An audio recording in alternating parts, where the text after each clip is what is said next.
Crimson Desert has finally released, and I've been able to play a couple hours of the game, and I definitely want to share my first hour to couple hour experiences with Crimson Desert. So first and foremost, when I first got the game and I went to download it, I had issues downloading the game and I couldn't launch the game to get started.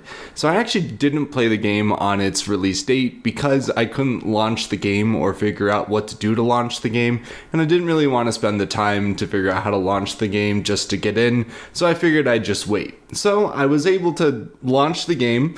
And ironically, what I needed to do was start the game offline, plug in online while the game is launching, and then the game booted up. So that's kind of my first-hand experience with Crimson Desert so far, on top of the issues downloading the 150 gigabyte game itself. So not off to a really great start. And things don't really get too much better once we get into the game. The game definitely has some growing pains. I would definitely say the first hour of the game is super limited, and it's a little bit difficult because it doesn't exactly explain much, and it's limited in every capacity. Limited action, limited story and setup, limited gameplay. I mean, at the start of the game, we're fighting like 3 or 4 enemies, getting a cutscene, I guess, about the story, and the next thing you know, you're rescuing cats. So this game is trying to show you that, like, there's a lot more to the game besides just action and fighting. You know, we're also going to rescue cats. But the fact that we're doing this all within the first hour, and then we get taken out of the, you know, basically the continent of Pywel, and then we go up to the sky, and we're doing basically small puzzles that we're, you know, basically learning to play the game. It has a steep learning curve. Like I said, the controls are super weird, and you kind of just got to get used to it. I mean, I see myself accidentally shooting bows and arrows at people just because it's a little bit different.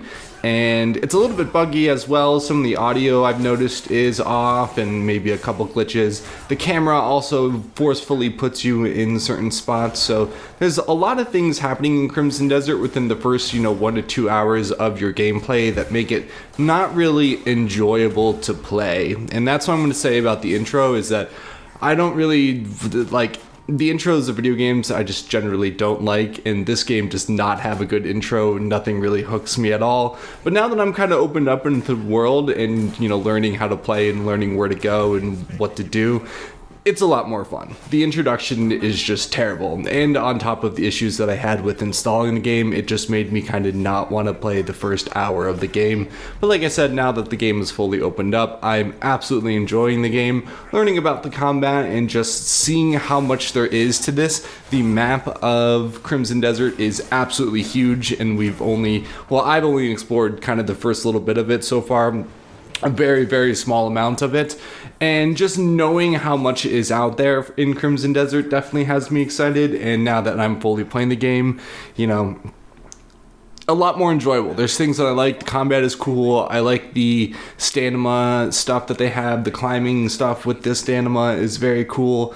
There's a lot of things that I just overall enjoy about the game. Obviously, the looks of the game is phenomenal. I've actually been walking around End a lot, not running around, just kind of appreciating everything, talking to people, see, what everything does and what the limits of people's speeches are, or learning lots of information about the world as well. I can't wait to make lore videos about all of this, but I also need to, explore enough of it to be able to make videos about it. But nonetheless, Crimson Desert, so far so good. A rough intro with a rough start for me, and if you have issues, or if you can't be playing Crimson Desert because you launch it and it doesn't start, or like the issues that I've been having, try launching it offline and then connect online while it's launching, and it should boot up.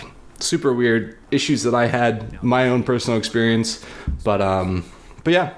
Crimson Desert, like I said, so far so good. Can't really complain all too much. I'm done with the introduction, and finally I've been unleashed to the entire world. So definitely looking forward to exploring Pywel.